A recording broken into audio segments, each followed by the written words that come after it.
I, Donald John Trump, do solemnly swear.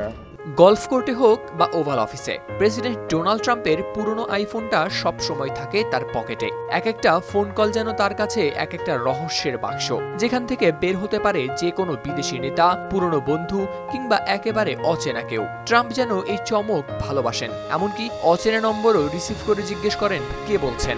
2024 সালের শেষ দিকে নির্বাচনের ঠিক আগে 25 অক্টোবর মার্কিন গোয়েন্দারা জানালো চীনের এক সাইবার হামলায় 9টির বেশি টেলিকম কোম্পানি আক্রান্ত হয়েছে। ফোন রেকর্ড, টেক্সট মেসেজ, এমনকি অবস্থান সবই নজরে এসেছে হ্যাকারদের। এই আক্রমণে ট্রাম্প, জেডি ভ্যান্স, এমনকি কমলা হ্যারিসের টিমও ছিল লক্ষ্যবস্তু। অথচ সেই সময়ে ট্রাম্প ছিলেন নির্লিপ্ত, ভরসা রেখেছিলেন তার পুরনো আইফোনে। এর আগেও ইরানি হ্যাকাররা হ্যাক করেছিল তার নির্বাচনী প্রচারণা দলের ইমেইল। যদিও লেখালেখি অপছন্দের কারণে খুব একটা উদ্বিগ্ন হননি ডোনাল্ড ট্রাম্প। ওয়ালটন মাইক্রোওয়েভ ওভেনের খাবার গরম রাখে দীর্ঘ সময় ধরে। Walton microwave oven. এসব খবর শুনে দলের অনেকেই সাবধান হলেও ট্রাম্প ছিলেন তার স্বাভাবিক ভঙ্গিতেই। তার ঘনিষ্ঠ সূত্রের দাবি, বহুবার সতর্ক করা সত্ত্বেও ট্রাম্প বদলাননি তার এই অভ্যাস।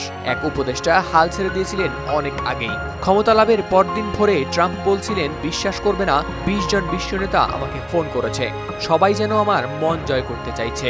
প্রেসিডেন্ট থাকাকালীন সময়ে ট্রাম্প হোয়াইট হাউসের সুইচ বোর্ডও এড়িয়ে চলেন, কারণ তার ধারণা ছিল সরকারি ব্যবস্থার ভেতর ডিপ স্টেট রয়েছে, যারা তার বিরুদ্ধে ষড়যন্ত্র করে। তিনি বিশ্বাস করেন নিজের ফোনেই সবচেয়ে বেশি নিয়ন্ত্রণ তার। 2016 সালের নির্বাচনের রাতে ট্রাম্প প্রতিটি কল নিজে ধরতেন, এমনকি অপরিচিত নম্বর থেকেও। সে রাতে তার ফোন হয়ে উঠেছিল এক প্রকার রাজনৈতিক অস্ত্র।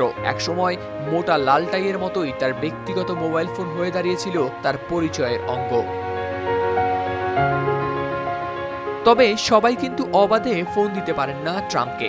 অনেকেই আগে থেকে জেনে নেন তিনি কোথায় আছেন, ব্যস্ত কিনা। কারণ ট্রাম্প মাঝে মাঝে বলেন, দেখো দেখি কে আবার ফোন দিচ্ছে।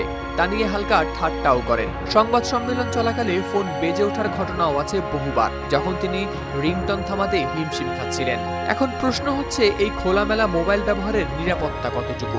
MIT সাবেক কাউন্টার ইন্টেলিজেন্স প্রধান জোয়েল ব্রেনার বলেন, যদি ট্রাম্প হুট করে কোনো প্রতিশ্রুতি দিয়ে ফেলেন যেটা তার টিম জানেই না, তা হতে পারে ভয়ঙ্কর ঝুঁকিপূর্ণ। কিন্তু ট্রাম্পের চোখে মোবাইল কোনো হুমকি নয়, বরং মানুষ ও দুনিয়ার সঙ্গে সরাসরি সংযোগ। আর এই বিশ্বাসই তাকে করে তুলেছে ইতিহাসের সবচেয়ে সহজলভ্য প্রেসিডেন্ট, অবশ্য তার নিজস্ব ব্যাখ্যায়।